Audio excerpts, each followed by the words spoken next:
झीटी Nimapada school दशम श्रेणी छात्री गला 10 तारिख दिन से स्कूल को जाइए तापरठू आ घर को फेरी ना से स्कूल आसवा समय गोटे ट्रक पछपटू आसी धक्का देता नंदिनी से ही समय सेठारे बेहोश हो तले पड़ जाते जड़े सांग आगरे आसुले से देखी घर लोक मैंने सेठारे पहुँची नंदिनी को निमापड़ार गोष्ठी स्वास्थ्य केन्द्र को नहीं सेठारू पुनर्बार भुवनेश्वर निया किंतु सेठारे तांकर मृत्यु घटीला एबे किंतु से आत्मा गाँ सारा घूरी बुलुछि मशाणी कांद शुभुछि अनेक समय घर छात उपर मध्य कांद शुभुछि एटा तांको गाँ लोक घर लोक और सांगसाथी मानकर कथा मात्र समय समय सांग मानक ना धरी डाकुची नंदिनी रात्रि हेले कांद शुभुछि राति रे से छिड़ा हेबार लोक मध्य देखिले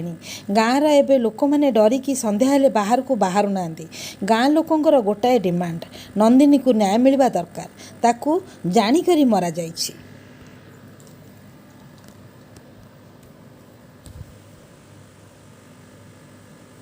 ହେଇଯିବ।